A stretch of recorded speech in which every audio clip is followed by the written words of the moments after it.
My focus at C-Suite Impact is to both source and execute M&A opportunities for our clients, whether they are buyers or sellers or financial investors such as private equity.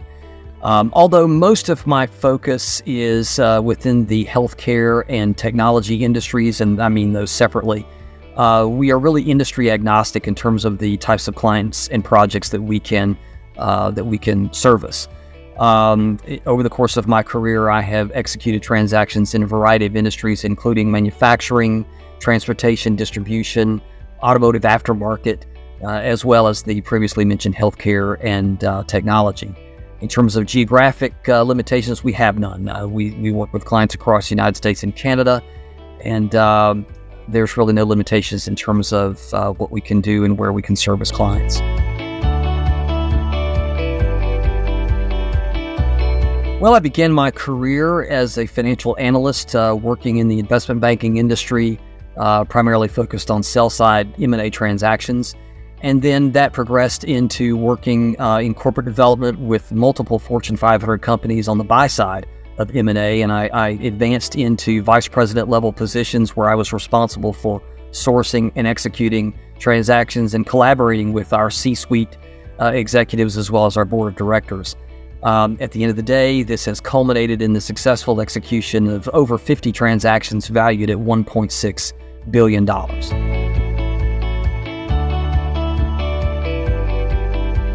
I recently served as a vice president of corporate development and M&A with a large automotive aftermarket manufacturer based in the Southeast.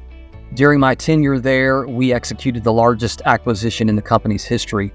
We acquired a private equity portfolio company in a transaction valued at $340 million. And this was a very accretive transaction from a revenue and EBITDA standpoint. So it was quite an accomplishment. Another success story, earlier in my career, I served as manager of finance and acquisitions with a large publicly traded Fortune 500 company, healthcare operator, hospital operator. And during my tenure, we acquired 29 hospitals collectively valued at $970 million.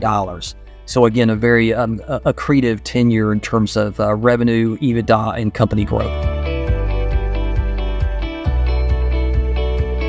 From an M&A standpoint, I would say that having multiple deal options is critical because not every planned or targeted opportunity comes to fruition. I would also say that maintaining your investment standards, your return on investment standards is critical because it's important for your shareholders, your stakeholders. But you also want to be flexible so that you don't overlook opportunities. So having multiple options, maintaining your standards, but being flexible to look at opportunities, I think that's the key takeaway. I believe it's the same as it always is. There are always big picture, high-level forces impacting our economy, whether that's interest rates, which affects the cost of capital, foreign competition, legislation from Washington, D.C., technological changes. I mean, you name it, just go down the list. There are always micro issues, micro industry issues that drive trends in M&A or relative to a specific industry. But of course, that is impacted within the broader context of the economy. So I believe it's basically the same as it always is in terms of challenges that we face. I would just like to emphasize the transaction capabilities that we can offer our clients, whether on the buy side or the sell side. We have the experience and skill to both source and execute M&A opportunities for our clients that can add tremendous value for any organization or company's stakeholders and shareholders.